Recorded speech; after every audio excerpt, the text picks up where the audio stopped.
नमस्कार, मैं GRS news के लिए गिरीश सिकरवार। आज के इस ब्लॉग में मैं बात करूंगा ईडी और सीबीआई की उस रणनीति की जो कि माननीय उच्चतम न्यायालय में विफल हुई और उच्चतम न्यायालय ने दिल्ली शराब घोटाला में ईडी और सीबीआई द्वारा दर्ज मामलों में दिल्ली के उप मुख्यमंत्री मनीष सिसोदिया को जमानत दी थी। मनीष सिसोदिया करीब 17 महीने जेल में बंद रहे। हाई कोर्ट और लोअर कोर्ट से जमानत कैंसिल होने के बाद वो अपनी जमानत के लिए सुप्रीम कोर्ट गए थे। सुप्रीम कोर्ट में जमानत को कैंसिल कराने के लिए हालांकि ईडी ने तमाम तरह की साजिशें रची, लेकिन माननीय न्यायालय ने और न्यायाधीशों ने ईडी की किसी भी दलील को नहीं माना। उन्होंने साफ कहा कि आखिर आपको मामले का ट्रायल शुरू करने के लिए कितने दिन का वक्त चाहिए, कितने दिनों तक किसी भी व्यक्ति को जेल में बंद रखा जा सकता है। ईडी का इसके पास कोई जवाब नहीं था। लिहाजा माननीय न्यायाधीश ने दिल्ली के उप मुख्यमंत्री को सशर्त जमानत दी है।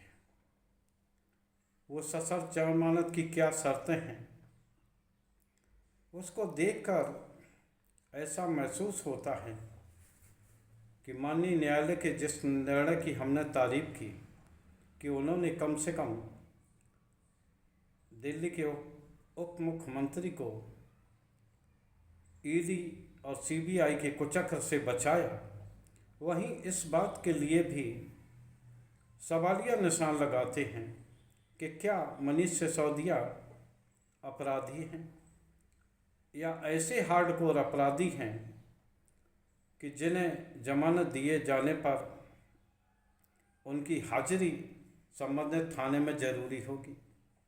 माननीय न्यायालय ने 10 लाख की बेल और 2 जमानतगीर की शर्त लगाई और उनका पासपोर्ट भी उन्होंने कोर्ट में सरेंडर कराने की बात की। 2 शर्तें तो ऐसी हैं कि इसको लेकर कोई आपत्तिजनक बात नहीं है, लेकिन प्रत्येक सप्ताह के सोमवार और गुरुवार को वो आईओ के सामने अपनी हाजिरी लगाएंगे। ये माननीय न्यायालय का ऐसा फैसला है कि जिसको लेकर मुझे आज तक ये समझ में नहीं आ रहा है कि क्या सिसोदिया हार्डकोर अपराधी हैं जो कि अगर नियमित अपनी हाजिरी या उपस्थिति दर्ज नहीं करेंगे तो वो अपराध में लिप्त हो जाएंगे। वैसे ऐसी शर्तें ऐसे अपराधियों के खिलाफ लगती हैं जो कि बहुत आदतन अपराधी होते हैं, हार्डकोर अपराधी होते हैं, लेकिन मनीष सिसोदिया का ऐसा कोई इतिहास नहीं है। मनीष के जमानत पर बाहर आने पर आम आदमी पार्टी में उत्साह का माहौल है, क्योंकि उनके पास संजय सिंह के अलावा कोई ऐसा बोलने वाला धाकड़ नेता नहीं है जो कि अपने पार्टी की कैडर में जान फूंक सके। हालांकि पंजाब के मुख्यमंत्री भगवंत मान गाहे बगाहे ये कमी को पूरा करते रहते हैं, लेकिन चूंकि मनीष सिसोदिया ने यहीं दिल्ली में काम किया है और दिल्ली का भी चुनाव अगले साल है, तो उनकी ज़रूरत महसूस की जा रही थी क्योंकि मुख्यमंत्री भी इसी मामले में जेल में बंद है। हालांकि उन्होंने भी जमानत के लिए उच्चतम न्यायालय में अपील कर रखी है। हालांकि ईडी के मामले में उन्हें निचली अदालत से जमानत मिल चुकी है, लेकिन सीबीआई ने भी उन पर एक मामला दर्ज किया। ऐसा ही मनीष के मामले में भी हुआ था, जब मनीष सिसोदिया को सबसे पहले सीबीआई ने मामला दर्ज किया था। बाद में ईडी भी उस मामले में प्रवेश कर गई और मनीष सिसोदिया को करीब 17 महीने जेल में रहना पड़ा। मनीष सिसोदिया जेल से बाहर आ जाएंगे, लेकिन यहाँ फिर एक सवाल उठता है कि आखिर वो 17 महीने जो कि उन्होंने जेल में बिताए, आखिर उसकी भरपाई कौन करेगा। ये बात सही है कि जमानत कोई निर्दोष होने का या दोष मुक्त होने का कारक नहीं बनती, लेकिन ये बात जरूर साबित होती है कि ईडी और सीबीआई के पास ऐसे कोई पुख्ता सबूत नहीं है कि जो ये साबित कर सकें कि मनीष सिसोदिया को जेल में रखा जाना जरूरी है। इन्हीं सब मुद्दों पर विचार करके ही माननीय उच्चतम न्यायालय ने जमानत दी होगी। खैर, आम आदमी पार्टी के कार्यकर्ताओं के लिए जश्न का समय है और ये दिखा भी। मनीष सिसोदिया के घर, संजय सिंह के घर, अरविंद केजरीवाल के घर पर भी कार्यकर्ताओं ने जश्न का माहौल बनाया और प्रेस वार्ता का आयोजन कर केंद्र सरकार के तानाशाही रवैये की आलोचना की। खैर, इस पे हम राजनीतिक बयानबाजी में नहीं जाना चाहेंगे, लेकिन आज फिर जिस तरह से भारतीय जनता पार्टी के ट्रोल आदमी थी, माननीय उच्चतम न्यायालय के जमानत के बावजूद भी मनीष सिसोदिया पर सवाल उठाती दिखी। उनके पास हालांकि इस बात का कोई जवाब नहीं था कि अगर आपके पास पक्का सबूत है तो क्यों नहीं आप उन सबूतों को कोर्ट के सामने रख देते, जिससे कि जल्दी से जल्दी दूध का दूध और पानी का पानी हो जाए। आखिर किसी भी व्यक्ति को इतने समय तक जेल में रखना, अगर वो निर्दोष साबित होता है। अभी एक और बात निकल कर आई कि ईडी के ऐसे ही एक मामले में कोई व्यक्ति 5 साल से जेल में बंद है, अभी तक मामले का ट्रायल नहीं हुआ। इसको लेकर भी माननीय न्यायालय ने ईडी की एजेंसी पर सवालिया निशान लगाए कि आखिर वो कर क्या रहे हैं, उन्हें सबूत इकट्ठा करने में आखिर इतना समय क्यों लग रहा है, वो वैज्ञानिक तरीकों को क्यों नहीं अपनाते। वो केवल किसी के एफिडेविट या मौजूद किसी के बयान को आधार बनाकर ही मुकदमा चलाते रहते हैं, जैसा कि उन्होंने केजरीवाल या मनीष सिसोदिया के मामले में किया।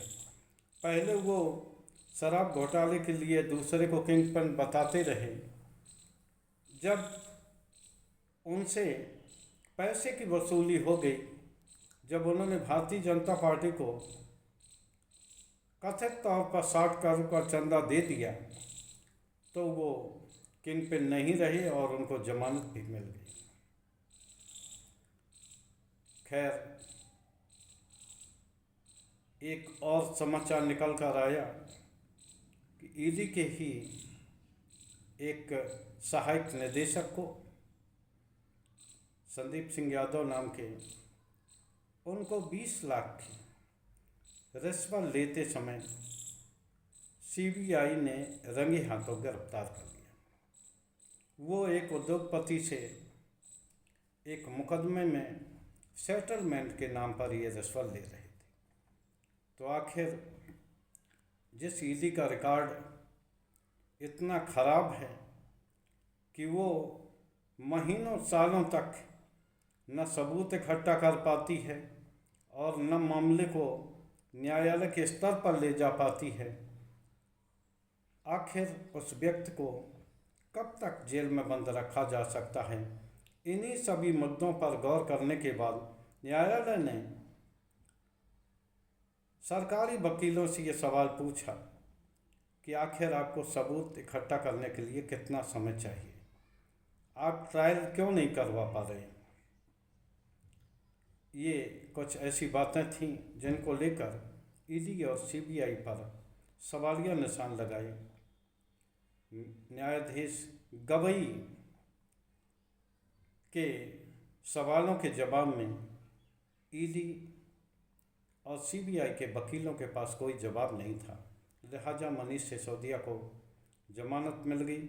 मनीष सिसोदिया निश्चित तौर पर उनके जमानत से उनके जेल के बाहर आने के बाद आम आदमी पार्टी को निश्चित तौर पर फ़ायदा मिलेगा राजनीतिक रूप से, क्योंकि अरविंद केजरीवाल की अगर रिप्लेसमेंट कोई कर सकता है, वो उप मुख्यमंत्री भी हैं, कैबिनेट की बैठक भी वो बुला सकते हैं, उनकी अनुपस्थिति में सभी काम भी वो कर सकते हैं। तो लिहाजा पार्टी कैडर से लेकर और जो प्रशासनिक काम हैं उनमें भी मनीष सिसोदिया अच्छा कर सकेंगे। और अगली साल जो चुनाव होना है, इस समय से ही लगभग तैयारियां चुनाव की शुरू हो गई होंगी, तो उनका जेल से बाहर आना निश्चित तौर पर आम आदमी पार्टी के लिए सजीवनी साबित होगा।